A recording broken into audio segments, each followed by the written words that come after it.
Dear friends and students, मैं doctor Mukesh Kumar, associate professor department of zoology, MSJ college, Bharatpur, Rajasthan से बोल रहा हूँ। आज का जो मेरा टॉपिक है वो है एबायोटिक फैक्टर।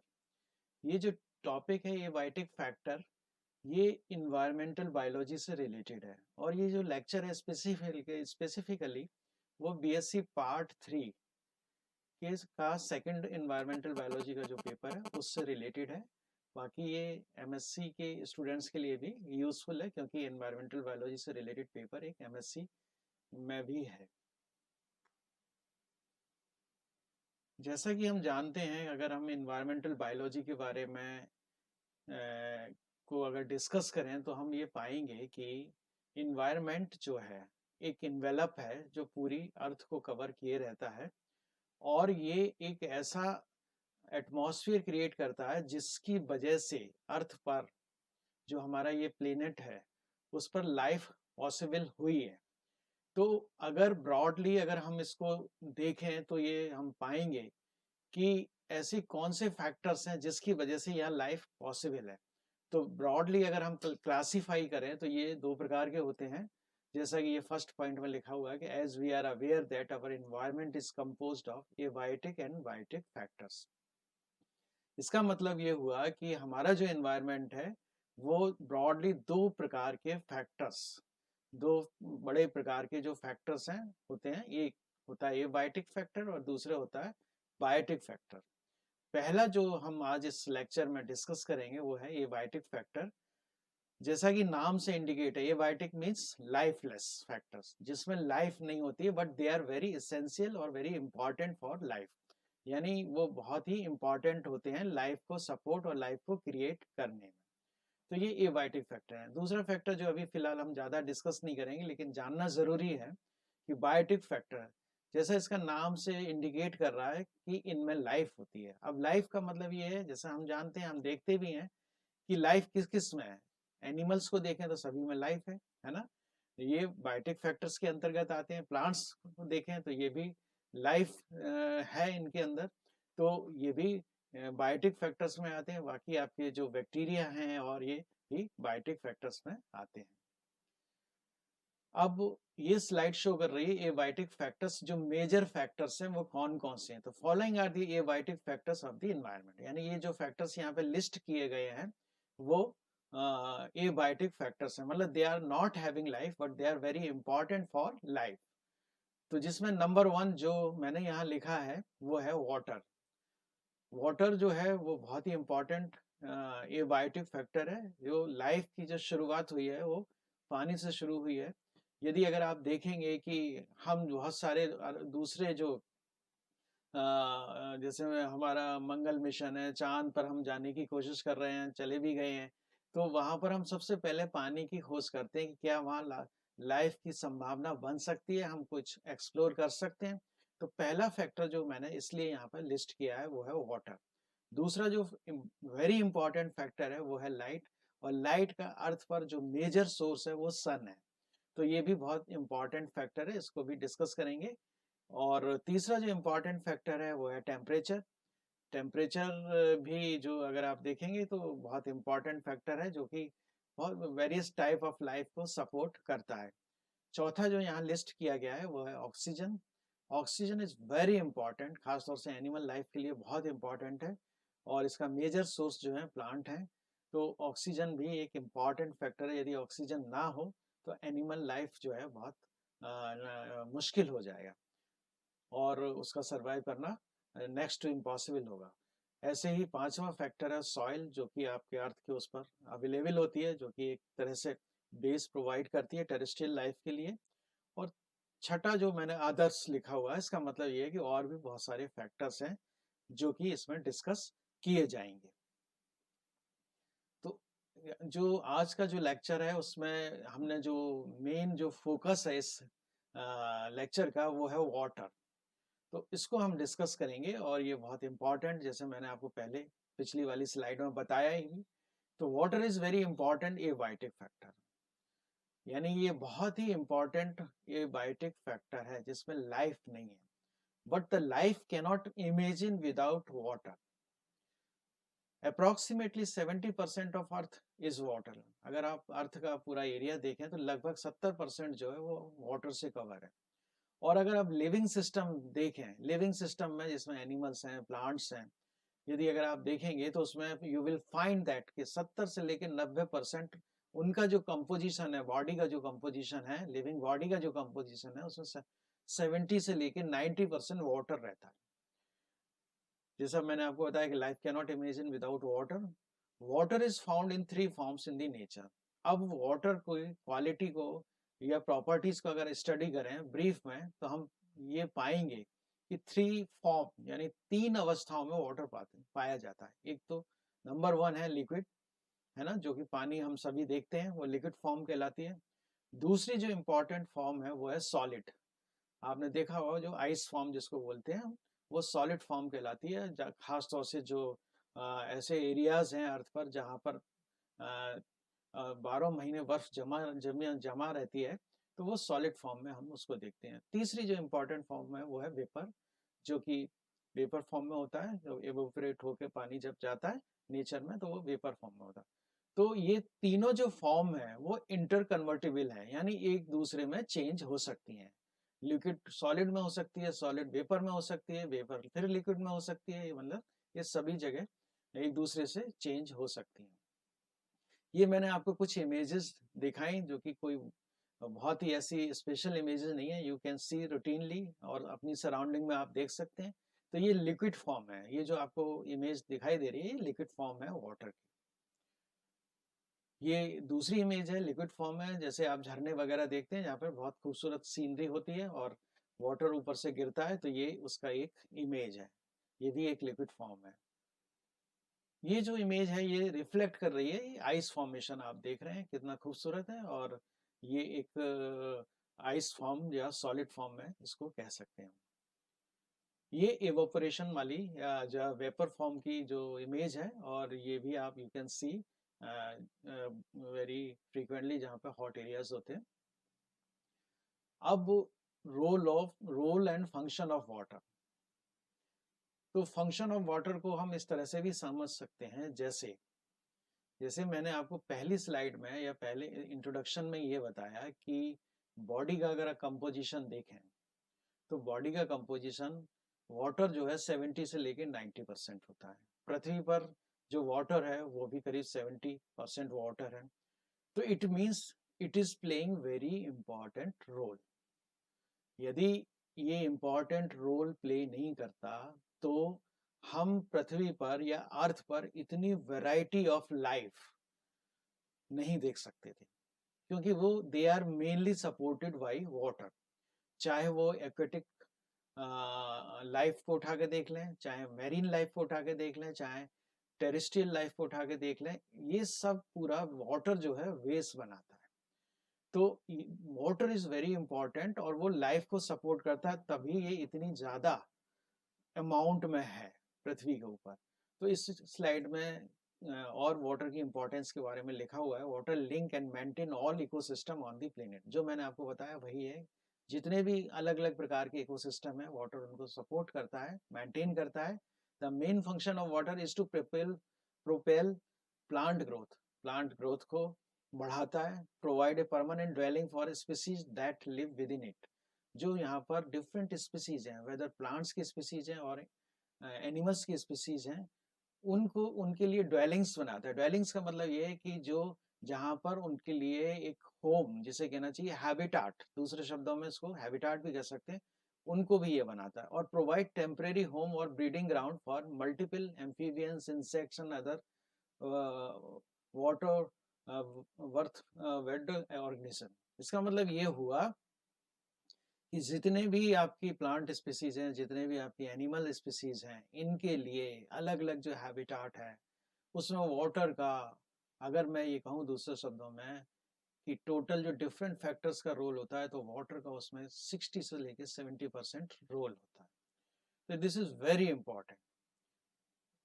अब ये स्लाइड जो रिफ्लेक्ट कर रही है, water helps to maintain oxygen, minerals, nutrients and waste product to and from the cell. इसका मतलब ये हो गया कि बॉडी में हम जानते हैं कि डिफरेंट सिस्टम्स काम करते हैं। जैसे कि डाइजेस्टिव सिस्टम है, दूसरा रेस्पिरेटरी सिस्टम है, तीसरा अगर आप ये देखें एक्सक्रीटरी सिस्टम है, या रिप्रोडक्टिव सिस्टम, ये ऐसे सिस्टम्स हैं, सारे जो सिस्टम्स हैं इनके लिए जो एक तरह से बेस जो प्रोवाइड करता है वाटर करता है। खास तौर से ट्रांसपोर्टेशन का जो काम होता है शरीर में, जितने भी न्यूट्रिएंट्स होते हैं, एक्सक्रीटरी प्रोडक्ट्स होते हैं, इन सबको ट्रांसपोर्ट करने का काम वाटर करता है। तो वाटर एक तरह से लुब्रिकेशन एंड जो एक बेस प्रोवाइड करता है, वो सभी सिस्टम्स के लिए बहुत इंपॉर्टेंट होता है। अब अगर आप देखें कि ये स्लाइड रिफ्लेक्ट कर रही है कि water regulates body temperature and serve as a padding between the spinal cord and brain and between the joints and the skeleton system. ये उसी का एक्सटेंशन है। जैसे मैंने आपको डिफरेंट सिस्टम्स के बारे में बताया, तो बॉडी का जो टेम्परेचर होता है वो भी वाटर मेंटेन करता है, और डिफरेंट जो जॉइंट्स होते हैं वहाँ भी जो है लिक्विड अवेलेबल होता है। तो वाटर के बिना यू कैन नॉट इमेजिन कि कोई भी सिस्टम काम कर सकता है। ये स्पेसिफिकली एनिमल्स के सेंस में बताया गया है। ये स्लाइड रिफ्लेक्ट कर रही है, अगर आप इसको पढ़ें तो देखेंगे कि looking at the planet from space, if the earth were hypothetically a body, then water would be its lifeblood। जैसे अगर आप ये देखें कि इसमें ये समझाने की कोशिश की गई है कि जो अर्थ जो है वो अगर उसको हाइपोथेटिकली अगर हम ये मान लें कि एक बॉडी की तरह काम कर रहे हैं, तो वाटर उसकी लाइफ लाइन है। जैसे अगर आप ट्रेन को देखते हैं तो ट्रेन जो होता है किसी भी कंट्री की लाइफ लाइन होती है, इसी तरह से वाटर उसकी लाइफ लाइन होती है। Like air, sunlight and food, without water there would be no life on the earth. ये हम पहले भी डिस्कस कर चुके हैं। When human change an ecosystem without thought to maintaining its natural balance, the cycle of life, in the ecosystem can skew one side or other and disrupt the delicate equilibrium necessary to sustaining economic community। इसका मतलब ये हो गया कि कोई भी ecosystem अगर disturb होता है, तो उस इकोसिस्टम में डिस्टर्ब होने का सबसे मेन जो कॉज होता है वो वाटर की बैलेंसिंग का होता है ना। अगर वाटर बैलेंस उस रीजन में डिस्टर्ब होता है तो वहाँ का इकोसिस्टम भी चेंज होने की पूरी पॉसिबिलिटी रहती है। ये आगे जब हम ecosystem, different type of ecosystem study करेंगे, देन उसको हम अच्छे से समझ सकेंगे। इस स्लाइड में लिखा गया है कि some species may die off and other may thrive, but in the end the symbiotic relationship begin to break down and the ecosystem dies। Global warming and climate change caused by pollution are on track to do just that unless human work together to restore the nature balance। Actually क्या है कि ये जो slide है mainly वो environmental pollution से related है। इसका कहने का मतलब ये हुआ कि अभी तो हम इम्पोर्टेंस ऑफ वाटर यहाँ पर डिस्कस कर रहे हैं, लेकिन आगे जब हम इन्वायरमेंटल पॉल्यूशन पढ़ेंगे और ख़ास तौर से जब वाटर पॉल्यूशन पढ़ेंगे, तब हम ये पाएंगे कि जब वाटर पॉल्यूट होता है, ऑक्सीजन का लेवल उसमें नीचे चला जाता है, तो ये डिफरेंट टाइप ऑफ जो एनिमल्स में रिलेशनशिप है वो किस तरह से डिस्टर्ब होती है और इकोसिस्टम किस तरह से डिस्टर्ब होता है। ये आगे के लेक्चर में और आप अच्छे से समझ सकेंगे। ये वाटर साइकिल के बारे में बताया, जो मैं आपको पहले भी बता चुका हूँ कि वाटर 3 फॉर्म में होता है। सॉलिड है, उसके बाद जो है लिक्विड है, और उसके बाद जो है आपका वेपर है। ये तीनों इंटरकन्वर्टेबल होती हैं, और ये अलग अलग इनका रोल रहता है, और अलग अलग जो प्रकार के हैबिटाट हैं उनमें इनका इम्पोर्टेंट रोल होता है। लेकिन ये तीनों फॉर्म नेचर में पृथ्वी पर एग्जिस्ट करती है। ये कुछ टेक्निकल टर्म्स हैं जिनको डिस्क्राइब किया गया है, तो ये हम समझ लेते हैं। Sublimation describe how snow and ice change to water vapour without becoming liquid. Sublimation का मतलब है कि जो स्नो है वो and change to water vapour without becoming, यानी जो स्नो है वो वाटर वेपर में कैसे कन्वर्ट हो जाती है बिना लिक्विड बने हुए, इसको सब्लिमेशन कहते हैं। ये छोटे छोटे टर्म्स हैं जो कि आपके वन लाइन क्वेश्चन या ऑब्जेक्टिव क्वेश्चंस में पूछे जा सकते हैं, तो we have to be very clear about this terminology. Condensation happens when water vapor becomes water droplet via cloud formation। यानी जब वाटर वेपर है वो वाटर ड्रॉपलेट में कन्वर्ट हो जाती हैं क्लाउड फॉर्मेशन के हेल्प से, तो उसको कंडेंसेशन कहते हैं। Transportation defines how water moves through the atmosphere in the solid, liquid और गैसियस फॉर्म। ट्रांसपोर्टेशन मतलब ये है कि नेचर के अंदर वाटर का जो ट्रांसपोर्टेशन है वो सॉलिड, लिक्विड और गैस फॉर्म में कैसे होता है, ये रिफ्लेक्ट करता है। नेक्स्ट है precipitation is the water that falls to the planet as a ice, rain, snow, sleet, drizzle और है, यानी पानी कैसे गिरता है, किसमें, आइस फॉर्म में, रेन में, स्नो में, ये प्रेसिपिटेशन के अंतर्गत आता है। नेक्स्ट है deposition is how water vapour changes to solid state without becoming liquid, ये हमने पहले भी डिस्कस किया है। Infiltration define how water seeps into the ground and then percolate into the water table, यानी जो वाटर है बारिश के दौरान आता है या कहीं और सोर्सेज से आता है, तो वो ग्राउंड में कैसे परकोलेट करता है, जमीन के अंदर कैसे जाता है और वाटर टेबल को कैसे बढ़ाता है, तो ये जो है इन्फिल्ट्रेशन कहलाता है।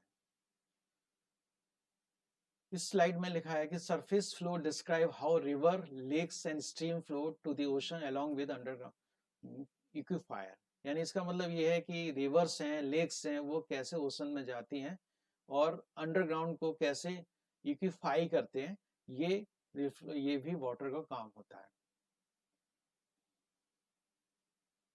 अब अगर हम इसको, मैंने कुछ यहाँ पे इम्पोर्टेंट पॉइंट डिस्कस किए, तो अगर ये देखें तो ये नहीं है कि मैंने इसको सारे पॉइंट्स को कवर कर दिए हैं वाटर की इम्पोर्टेंस को, तो इतना ज़्यादा इम्पोर्टेंट है कि इसके लिए अगर आप एक एक सिस्टम को पढ़ें, किसी भी अगर प्लांट सिस्टम को ले लें या एनिमल सिस्टम को ले लें, तो वहाँ वाटर के अपने अपने रोल्स हैं और वो बहुत ही डिसाइसिव रोल्स हैं और डेफिनेट रोल्स हैं। यदि वो डिस्टर्ब होते हैं तो पूरी लाइफ ही डिस्टर्ब होती है, तो वाटर इज़ वेरी इंपॉर्टेंट। और आज मैं अपने जो ये इसके लास्ट में लेक्चर में यही कहना चाहता हूँ कि जो वाटर का जो एक्सप्लॉयटेशन हम लोग कर रहे हैं, जो कि वाटर पॉल्यूशन और वाटर ओवर एक्सप्लॉयटेशन के ऊपर हम आगे एक लेक्चर भी करेंगे, तो वो जो है एक बहुत ही चिंता का विषय है, क्योंकि ओवर एक्सप्लॉयटेशन वाटर होने से हो क्या रहा है कि वाटर की कमी होती जा रही है। हालांकि बरसात में अभी अभी जो रेनी सीजन चल रहा है, आप देख रहे हैं कि बहुत जगह से फ्लड की खबरें आ रही हैं, लेकिन वो सारा पानी जो है वो समुद्र में चला जाता है, फिर वो एक तरह से मेरीन वाटर हो जाता है और वो पीने लायक नहीं होता है। तो जो पीने लायक ड्रिंकिंग वाटर है उसकी बहुत ज़्यादा स्कार्सिटी होती जा रही है।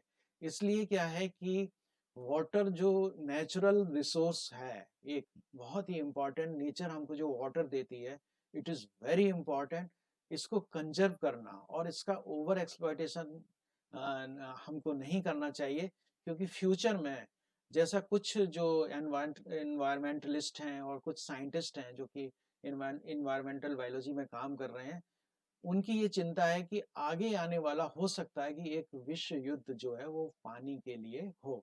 हालांकि हम इस चीज़ के बारे में डिस्कस आगे के लेक्चर्स में करेंगे, लेकिन चूंकि वाटर के ऊपर ये लेक्चर है तो हमको ये समझना चाहिए कि वाटर इज़ वेरी इंपॉर्टेंट और हम इसको प्रिजर्व करें, कंजर्व करें और वेस्ट ना करें।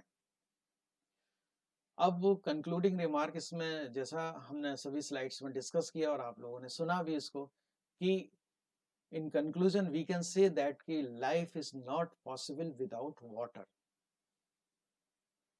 तो अगर आप पूरे लेक्चर को मैं समराइज करूं तो मैंने आज इस लेक्चर में आपको जो एबायोटिक फैक्टर्स के बारे में बताया, एबायोटिक और बायोटिक फैक्टर्स की डेफिनेशन बताई। एबायोटिक फैक्टर्स जो कि बेसिकली लाइफलेस फैक्टर्स होते हैं and they are very important for life. उसमें से हमने वाटर के ऊपर डिस्कस किया कि वाटर जो है पृथ्वी पर कितना है, और जो हमारा लिविंग या बायोटिक फैक्टर्स हैं उन उसमें वाटर की परसेंटेज लगभग कितनी है और वाटर कितना इम्पॉर्टेंट है। तो ये आज के लेक्चर का पूरा समरी मैंने आज आपको इसमें एंड में बताया। Thank you very much.